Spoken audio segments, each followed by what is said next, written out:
कर्ता और भोक्ता माया है, साक्षी सत्य है। कर्ता का अर्थ है इस बात को मानना कि जो भी हो रहा है मेरे कारण हो रहा है, इसका कारक मैं हूँ, मैंने किया, मैं कर सकता हूँ, मैं चल रहा हूँ, मैं बात कर रहा हूँ, मैं काम कर रहा हूँ, इसका केंद्र में मैं हूँ। इस बात को स्वीकार कर लेना ये होता है कर्तापन। और भोक्ता का अर्थ होता है जो भी आपको पीड़ा हो रहा है, अनुभव हो रहा है, उसको आप विश्वास कर रहे हो ये मैं भोग रहा हूँ। जैसे हम ये कर रहा हूँ इस बात को स्वीकार करते हैं, ऐसे ही हम इस बात को स्वीकार करते हैं कि मैं भोग रहा हूँ। इसलिए जब भी आपको कुछ पीड़ा, तनाव, बंधन का अनुभव होता है तो आप इस बात पर विश्वास करते हो कि मैं पीड़ित हूँ, मैं पीड़ा को भोग रहा हूँ, मैं डिप्रेशन में हूँ, मैं तनाव में हूँ। और वो तनाव, वो दुख आपको अनुभव भी होगा, उसको आप भोग करेंगे। तो ये इस पर विश्वास कर लेना कि मैं ही इसको भोग रहा हूँ। तो ये होता है भोक्तापन। मगर कर्ता को समझना हमको भी थोड़ा सुगम हो जाता है, भोक्ता को हम समझ नहीं पाते, क्योंकि भोक्ता में हम चीज़ों के साथ इतना लीन हो जाते, एकाग्र हो जाते, हम कुछ बचते नहीं। हमको वो बात सत्य लगती, आपके शरीर में कुछ दुख दर्द का अनुभव हो रहा है तो ये बात आपको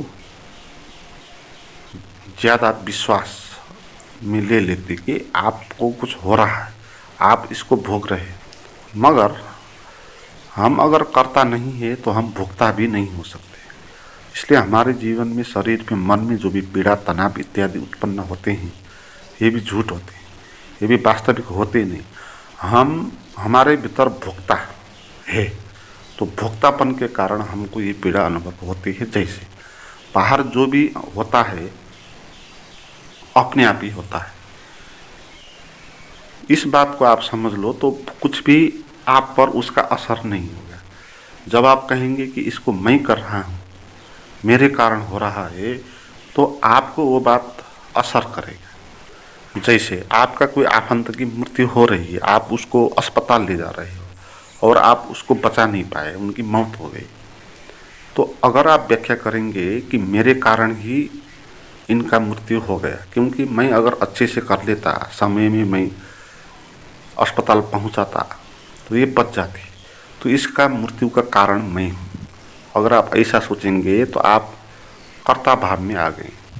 अब आपको वो बात असर करेगा, तो आप उस पीड़ा से, उसको आपको भोगना होगा, उसकी पीड़ा जो आपको पश्चाताप उत्पन्न होगा, है न? तो अपने को आप कर्ता मानेंगे तो आपको भोगना पड़ेगा।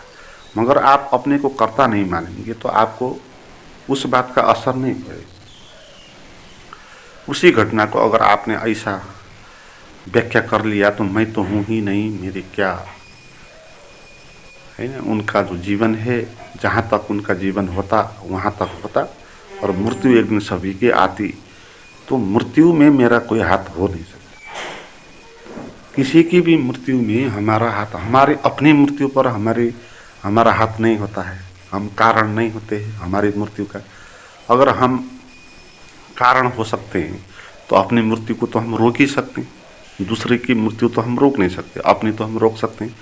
मगर इसमें मैं नहीं हूँ केंद्र में, मैंने किया नहीं, तो इस तरह आप व्याख्या करेंगे तो वो पश्चाताप, वो जलन आपको होगा नहीं, वो पीड़ा आपको भोगना नहीं पड़ेगा। वो कर्ता के कारण ही भोक्ता भी पैदा होता है। अगर हम मानते हैं अपने को मैंने किया तो उस बात से हम बच नहीं सकते, उसका असर क्या पड़ता है हमारे शरीर में उसको भोगने से। हम अपने को कर्ता मानते हैं, ऐसे अपने को हम भोक्ता भी मानते हैं। तो शरीर और मन में कुछ भी पीड़ा, बंधन इत्यादि आ गया तो हम एकदम से इस बात को स्वीकार कर लेंगे कि मुझे हो गया है। तो इसमें साक्षी का अर्थ ये है कि आपने जान लिया कि आप कर्ता नहीं हो, जीवन में जो भी हो रहा है अपने आप हो रहा है, आप केवल इसका एक दृष्टा हो, उससे ज़्यादा नहीं। घटना अपने आप घट रही है, आप घटा नहीं रहे हो, तो आप फिर कौन हो? आप कर्ता तो हो नहीं सकते। जैसे आप कहीं पर बैठे हो, हवा अपने आप चल रही है, नदी अपने आप बह रही है, चिड़िया अपने आप उड़ रही है, आकाश अपने आप है, पृथ्वी अपने आप है। जो भी कुछ हो रहा है या है, उसमें आपका कोई भी हाथ नहीं। अगर आप कुछ ना करो तो भी ये चीज़ पर फर्क नहीं पड़ेगा, हवा चलती रहेगी, आप मर भी जाओ तो भी कोई फर्क नहीं पड़ेगा, नदियाँ बहती रहेगी। तो यहाँ पर आप किस भूमिका में हो, उस बात को समझ लो। तो यहाँ पर किसी कर्ता की भूमिका में आप नहीं हो, आप यहाँ पर केवल एक दृष्टा की भूमिका में हो। आप एक ही बात यहाँ कर सकते हैं, देखने का। आप देख सकते हैं, जान सकते हैं कि क्या हो रहा है। आप जान सकते हैं कि हवा चल रही है, आप जान सकते हैं सूरज उग रहा है, नदियाँ बह रही हैं। तो आप केवल देख ही सकते हैं। तो इसलिए हमारा जो स्वभाव है वो है दृष्टा, है ना। दृष्टा का अर्थ यही है कि जीवन में हम कर नहीं रही है, अपने आप हो रहा है प्रकृति के द्वारा, अस्तित्व के द्वारा, इसलिए हम दृष्टा है ना। अगर ये जीवन कुछ अपूर्ण होता और इसमें हमारा भी कृत्य की कोई आवश्यकता होती तो फिर हमारा भूमिका दृष्टा का नहीं होता, फिर तो हमारा कर्ता का। जैसे हम को अगर कुछ करना है या अगर हम कुछ करेंगे तो ही हवा चलेगी, है ना। तो नहीं करेंगे तो हवा नहीं चलेगी, तो फिर हमारा भूमिका है कर्ता का। मगर ऐसा नहीं, आप करो ना करो, हो ना हो, उससे कुछ फर्क नहीं पड़ेगा, अस्तित्व तो अपने आप ही चलता रहेगा। तो इस दृश्य का आप केवल एक दृष्टा हो, उसका कर्ता आप नहीं। जब आप कर्ता नहीं हो तो आप भोक्ता भी नहीं हो सकते, फिर आपको पीड़ा भी हो नहीं सकता, क्योंकि पीड़ा कर्ता को ही हो सकता, आप तो कर्ता ही नहीं हो, आप तो एक केवल दृष्टा हो। तो जब पीड़ा आएगा उसका भी आप दृष्टा हो जाओगे, आप सभी चीज़ों का दृष्टा हो जाओगे। आप अपने विचारों का भी दृष्टा हो जाएंगे, आप अपने भाव वृत्ति, पीड़ा, बंधन, डिप्रेशन जो भी है वो सबका आप दृष्टा हो जाएंगे।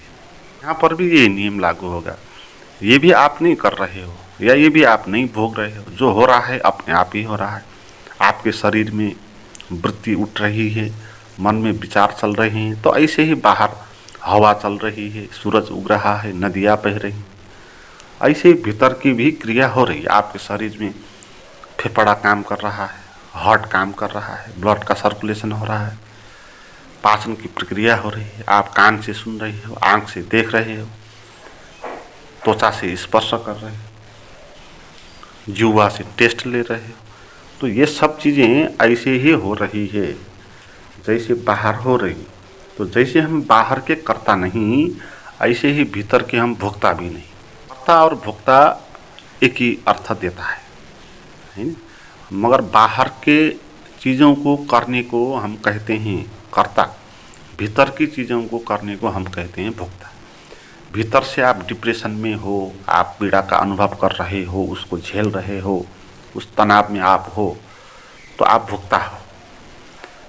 बाहर आप कुछ कृत्य कर रहे हो और मान रहे हो कि मैं कर रहा हूँ, या कर नहीं रहे हो तो भी अपने को कर्ता सोच रहे हो। आप सांस चला रहे हो, सोच रहे हो कि मैं सांस ले रहा हूँ, मगर आप सांस नहीं ले रहे, सांस अपने आप ही चल रहा है। अगर आप सांस लेते तो जब आप बेहोश हो जाते, सो जाते, तो फिर कौन सांस लेता है। सिंपल सी बात है, सांस अपने आप चल रही है, मगर कर्ता भाव आपको इस भ्रम में डाल देगा कि आप सांस ले रहे हैं। इसलिए लोग सांस लेते वक्त भी परेशान हो जाते हैं, क्योंकि सांस जो मानेगा अपने को कि मैं सांस ले रहा हूँ, उसको प्रतिपल कष्ट में जीना होगा। क्योंकि जब भी सांस चलेगी तब भी उसको अपना कर्तापन उसको उसमें जोड़ना होगा। कर्तापन जोड़ेंगे कृत्य करने में वो थक जाएगा, है ना। कितनी बार आप अपनी सांसों को मान सकते हो कि मैं ले रहा हूँ, और भी बहुत काम करना है। तो बात यह है कि न हम करता हैं न हम भोगता है, न हम कुछ बाहर कर रहे हैं न हम कुछ भीतर भोग रहे हैं। मगर हमको लगता है कि बाहर हम कर रहे हैं, ऐसे ही हमको लगता है कि भीतर हम भोग रहे हैं। हम बाहर कृत्य कर रहे हैं, भीतर पीड़ा को भोग रहे हैं, मगर इसमें हमारा कोई भी हाथ नहीं है। जैसे बाहर चीज़ चलते हैं ऐसे भीतर मन के अंदर भी चीज़ चलती हैं। तो आप जैसे बाहर आपकी भूमिका केवल दृष्टा की है, भीतर भी आपकी भूमिका दृष्टा की है। भीतर भी आपकी भूमिका ये नहीं है कि जो भी आपके मन और शरीर में भाव और वृत्तियाँ चले आप उसको भोगो। आपको इस जीवन में कुछ सजाए नहीं दिया, आपको जेल में नहीं डाला कि आप अपने शरीर में उत्पन्न पीड़ाओं को झेलते रहो। तो झेलने के लिए आप नहीं है ना, आप तो देखने के लिए हो ना। आपकी भूमिका है दृष्टा। तो बाहर जब आप जैसे आप देख ही सकते हो, भीतर भी आप देख ही सकते हो। तो भीतर भी आप भोक्ता भाव से बच सकते हैं अगर भीतर देखने का प्रयास करते हैं। तो जब भी आपके शरीर में कुछ हो गया, कुछ पीड़ा हुआ, तो आप एकदम से व्याख्या कर दो कि ये जो हो रहा है शरीर में हो रहा है ना। शरीर में पीड़ा है, उसमें हो रहा है, और मैं इसको भोगने वाला नहीं हूँ, मैं तो इसको देखने वाला हूँ। मेरी भूमिका इसमें दृष्टा की है। जैसे बाहर मेरी भूमिका कर्ता की नहीं है, भीतर भी मेरी भूमिका भोक्ता भी नहीं है। तो मैं देख ही सकता हूँ। तो ये जानना है ये बात। और भीतर से देखने का अर्थ है समझना, जानना। भीतर से आप समझ लो कि पीड़ा है तो शरीर में है। मैं पीड़ा नहीं हूँ, मैं तो उस पीड़ा को देखने वाला हूँ। आप देखने वाला में चले आ जाओ। तो साक्षी का यही अर्थ है कि अपने स्वभाव में, हमारा स्वभाव क्या है, साक्षी का स्वभाव। जैसे हमने कहा, हम कर भी नहीं सकते हैं, हम भोग भी नहीं सकते हैं, क्योंकि हम होते ही नहीं। या होते हैं तो हम दृष्टा के रूप में होते हैं, और जो दृष्टा के रूप में होगा वो कुछ होगा नहीं, क्योंकि जो कर्ता के रूप में होगा वही हो सकता है, क्योंकि उसको कुछ करना है। और दृष्टा को तो कुछ करना नहीं है। इसलिए परमात्मा जिसको कहते हैं, उसका होना हमारे जैसा होना नहीं है। उसका होना एक बोध के रूप में है, आकार के रूप में नहीं है। रूप कुछ संरचना नहीं है, कुछ रंग नहीं है, कुछ वस्तु नहीं है। केवल एक अंडरस्टैंडिंग है, केवल एक समझ है। हमारा जो साक्षी है वो भी एक समझ है। तो साक्षी को आप बढ़ाना चाहते हो तो इसका आप प्रयास करो। आप आंख बंद करके ध्यान में बैठ जाओ, और भीतर जो भी आपको हो रहा है, आपको शरीर में हो रहा है ना, ये बात आपको पहले जान लो। मगर बहुत समय से आदत में हम पड़ गए कि हम जो कुछ भी हमको होता है उसी पे हम चिपक जाते हैं ना। ये हमारी समस्या है। जो कुछ भी हमको होता है हम उसमें एकदम से चिपक जाएंगे। किसी ने कुछ कह दिया तो उसमें हम चिपक जाएंगे। हमारे शरीर में कुछ भाव पैदा हो गए तो उसमें चिपक जाएंगे। मन में कुछ विचार चल गया तो उसमें चिपक जाएंगे। कोई बाहर घटना घट गई तो एकदम से उसमें चिपक जाएंगे। भीतर हम बचेंगे नहीं कहीं, है ना। और ये जो चिपकना है ये भोक्ता होना है ना। जो भी घटना घटी उसको हम भोगते हैं, भोगना चाहते हैं, भोक्ता होना चाहते हैं, क्योंकि हम कर्ता हैं। कर्ता अपने को कर्ता मानते हैं, तो जो कर्ता मानेगा अपने को वो भोक्ता मानने से बचेगा नहीं। क्योंकि बात यही है, कर्ता मानना और भोक्ता मानना ये एक ही बात है कि मैं हूँ, मेरे कारण से हुआ है, इसलिए मैं हूँ तो मैं ही भोग रहा हूँ। तो आंख बंद करके आप भीतर ठीक व्याख्या कर दें पहले। अभी हम जिस स्थिति में है तो चिपकने वाले हैं हम तो आंख बंद करके जब हम बैठेंगे तो भीतर जो भी भाव उत्पन्न होगा उसमें हम चिपक जाएंगे। शरीर में जो पीड़ा उत्पन्न होगा उस पीड़ा में हम चिपक जाएंगे। मन में जो विचार चलेंगे उसमें हम चिपक जाएंगे। हमारी ये स्थिति है अभी, इसको तोड़ना है तो धीरे धीरे प्रयास करना है ना। एकदम से होगा नहीं। आपको ध्यान में 2-4 घंटे समय लेकर पहले ठीक व्याख्या कर देना है। ठीक व्याख्या ये कर दिया आपकी, जो भी आपको हो रहा है शरीर में, मन में, समग्र, वो सब आपके शरीर में हो रहा है, आप पे नहीं हो रहा है ना? और आप तो उसको जानने वाले हो, उसको देखने वाले हो, आप उसको भोगने वाले नहीं हो। हमारी गलत व्याख्या, हमारी भ्रांति यही है, हम इसमें मानते हैं कि हम भोगने वाले हैं। भोगने वाले हम नहीं हैं, जैसे हम करने वाले नहीं है ना। जैसे आप मैंने कहा किसी बगीचे में बैठे हो और वहाँ पर जो कुछ भी हो रहा है, हवा चल रहा है, चिड़िया उड़ रही है, आदमी जानवर आते हैं जाते हैं, तो इसमें आप कर नहीं रहे हो, है ना। इसमें आप कुछ भी कृत्य नहीं कर रहे हो। आप मर जाओ, मिट जाओ, वहाँ से चले जाओ तो भी कुछ फर्क नहीं पड़ेगा। तो आप वहाँ कृत्य की भूमिका नहीं हो, पात्र के रूप में आप वहाँ नहीं, कैरेक्टर के रूप में आप वहाँ नहीं हो। ऐसे ही अभी भी जो भी मन और शरीर में हो रहा है, इसमें भी आप भोक्ता के रूप में नहीं हो, कर्ता के रूप में नहीं। इसको भोगने के लिए आप वहाँ नहीं हो, ये एक भ्रम है।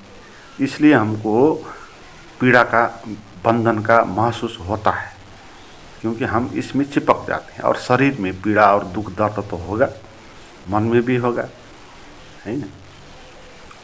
तो ठीक व्याख्या करें कि आप इसमें देखने वाले हो। जैसे बाहर की चीज़ों को आप देखने वाले ही हो, ऐसे ही इस पीड़ा को भी आप देखने ही वाले हो, है ना। ये पीड़ा आप नहीं हो। ये दो बात हो गई, एक पीड़ा हो गया, एक आप हो गए। आप इसमें इन्वॉल्व नहीं हो ना। आप मान रहे हो मैं इन्वॉल्व हूँ, मगर आपका स्वभाव नहीं है। जैसे बाहर भी आप मान रहे हो कि मैं कर रहा हूँ, मगर आप कर नहीं रहे हो, अपने आप हो रहा है। ऐसे ही शरीर में भी, मन में भी जो कुछ भी हो रहा है, भाव पैदा हो रहा होगा, तो व्याख्या ठीक कर दें आप कि ये अपने आप ही हो रहा है और मैं इसको भोगने वाला नहीं, इसको मैं जानने वाला हूँ, देखने वाला हूँ, इसका मैं दृष्टा हूँ। तो ये बात है, सत्य है और आदत है हमारी। तो पहले आप खुद के प्रयोग के द्वारा इस बात को आप प्रमाणित करें। अभी तो आप मुझे सुन रहे हैं तो एक मान्यता ही हुआ, है ना। आप अपने अनुभव से इस बात को आप प्रमाणित करना है आपको, तो ही ये आपकी अपनी बात बनेगी, है ना। तो थोड़ा प्रयोग करना है, ये व्याख्या करके बैठना है और फिर जानना है कि पीड़ा आपको ज़्यादा होता है कि कम होता है। अगर इस मान्यता में आप बैठ गए, जो भी पीड़ा हो रहा है शरीर में हो रहा है ना, और मैं इस शरीर का भोक्ता नहीं, तो ठीक है। आप आँख मूड़ रहे हो भीतर, है ना। तो ऐसा करने से क्या वो पीड़ा बढ़ रहा है कि घट रहा है, वो आप देखें। अगर वो पीड़ा आपका बढ़ रहा है तो ये बात झूठ है जो मैं कह रहा हूँ। और ऐसा करने से आपका पीड़ा गायब हो रहा है। आप धीरे धीरे पीड़ा शून्य हो रहे हो।